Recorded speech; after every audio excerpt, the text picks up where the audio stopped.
Thank you so much, Representative Barragan, and thank you, Chair Eshu, for hosting this really critical issue, representing more island-born Puerto Ricans than any other district, of course, than the island of Puerto Rico and Jennifer Gonzalez Colon herself. This is a key issue.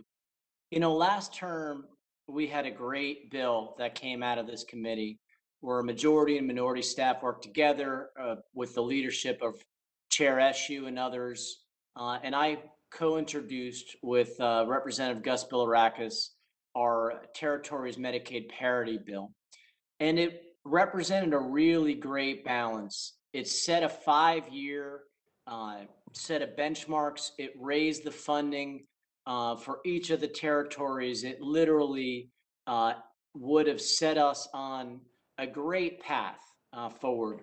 We know that sadly the Senate went back on that deal despite bipartisan unanimous support out of our committee at the urging of then President Trump, even though I think there was great support among Republicans and Democrats in the Senate as well. I strongly encourage both our chairs and our ranking members and our majority and minority staff to work together to see if we can get something together that we could both get behind, that make sure we once and for all set ourselves at least on a 5-year path to get to 100% Medicaid parity. We heard from champions like Representative Sablan and Radowagon, Plaskett, Gonzalez Colon, and San Nicolas about how it set our territories behind.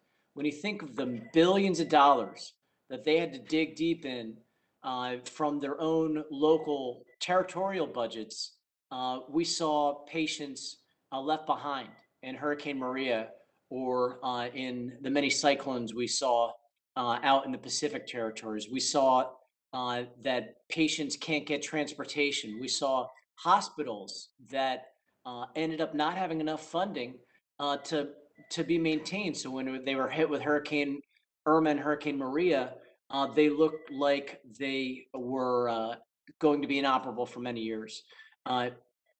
Ms. Schwartz and Ms. Yoakum, my question to you all is, based upon that bill from last term, is there a path we could get on a 5-year path to get all the services up to what we need to, equal to states where we can have that funding be equal? Is that something you think is achievable in these next 5 years if we work this out?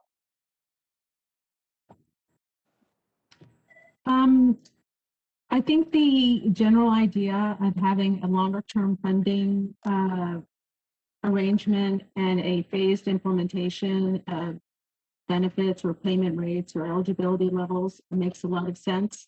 I couldn't comment on whether 5 years would be sufficient to do the whole thing. I also imagine that across the different territories, you might want to stage the implementation of those different steps differently depending upon their own needs. And that's the kind of thing that territories and perhaps CMS could comment on and come up with a plan. So I think the general idea of it seems sound. Thanks. And Ms. Yoakum. We'd be glad to work with you to help. I think it's definitely a good plan and we can give it a try. We're glad to help with data and doing some of the analysis. Thank you. Just as a close, the pandemic has exposed how key coverage and services for Medicaid and insurance coverage generally is to make sure that Americans in our territories are treated with the same dignity, respect, and access to healthcare as those of us living on the mainland and states. So thank you all for this opportunity, and I yield back.